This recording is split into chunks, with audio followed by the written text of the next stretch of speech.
ಬೆಳಗಾವಿ ರಾಜಕಾರಣ ಸಿಕ್ಕಾಪಟ್ಟೆ ಇಂಟ್ರೆಸ್ಟಿಂಗ್ ಆಗಿರುತ್ತೆ ಯಾವಾಗಲೂ ಕೂಡ. ಅಲ್ಲಿ ಏನಾದರೂ ಒಂದು ಘಟನೆ ಆಯಿತು ಅಥವಾ ರಾಜಕೀಯ ಎಲೆಕ್ಷನ್ ಬಂತು ಅಥವಾ ಇನ್ನೇನೋ ಆಯಿತು ಅಥವಾ ರಾಜಕೀಯ BJP ಅಥವಾ ಕಾಂಗ್ರೆಸ್ ನಾಯಕರು ಯಾರಾದರೂ ಮಾತಾಡಿದ್ರು ಅಂತ ಅಂದರೆ ಅದರಲ್ಲಿ ಏನೋ ಒಂದು ಇರುತ್ತೆ. ಹಾಗೆಯೇ ಬೆಳಗಾವಿ ಜಿಲ್ಲೆಯಲ್ಲಿ ಈಗ ಕತ್ತಿ ವರ್ಸಸ್ ಜಾರಕಿಹೊಳಿ ಫ್ಯಾಮಿಲಿ ಫೈಟ್ ಜೋರಾಗಿದೆ. ಈಗ ಬೆಳಗಾವಿ ಅಂದ ತಕ್ಷಣ ಮೊದಲಿಗೆ ನೆನಪಾಗೋದೇ ಜಾರಕಿಹೊಳಿ ಫ್ಯಾಮಿಲಿ, ಅದಾದ ನಂತರ ಕತ್ತಿ ಫ್ಯಾಮಿಲಿ.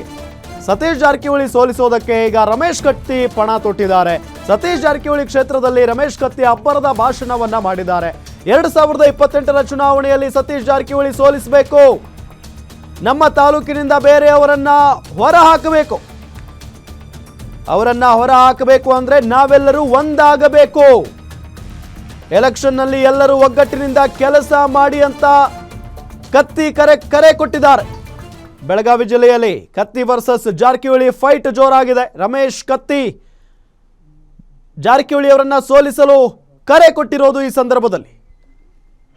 ಇವತ್ತು ಗ್ರಾಮ ಪಂಚಾಯತಿ ಚುನಾವಣೆ ಬರ್ತಾ ಇದೆ, ತಾಲೂಕಾ ಪಂಚಾಯತಿ ಚುನಾವಣೆ ಬರ್ತಾ ಇದೆ, ಜಿಲ್ಲಾ ಪಂಚಾಯತಿ ಚುನಾವಣೆ ಬರ್ತಾ ಇದೆ.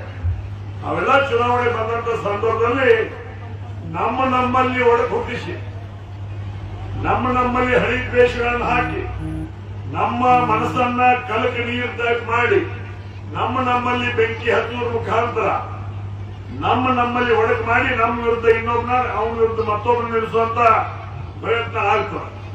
ಅದಕ್ಕೆ ದಯಮಾಡಿ ನಾನು ಇವತ್ತು ಪರಕೇಡಿ ಗ್ರಾಮದ ಎಲ್ಲಾ ಗುರುಹಿರಿಯರಲ್ಲಿ, ಎಲ್ಲಾ ಮತದಾರರಲ್ಲಿ, ಎಲ್ಲಾ ಮುಖಂಡರಲ್ಲಿ ನಾನು ವಿನಂತಿಯನ್ನು ಮಾಡ್ತಾ ಇದ್ದೇನೆ. ಗ್ರಾಮದ ಹಿರಿಯರಾಗಿ, ಗ್ರಾಮದ ಹಿರಿಯರು ಒಂದು ದಿವಸ ಗ್ರಾಮ ಪಂಚಾಯತಿ ಚುನಾವಣೆ ಇರಬಹುದು, ತಾಲೂಕಾ ಪಂಚಾಯತ್ ಚುನಾವಣೆ ಇರಬಹುದು, ಜಿಲ್ಲಾ ಪಂಚಾಯತಿ ಚುನಾವಣೆ ಇರಬಹುದು.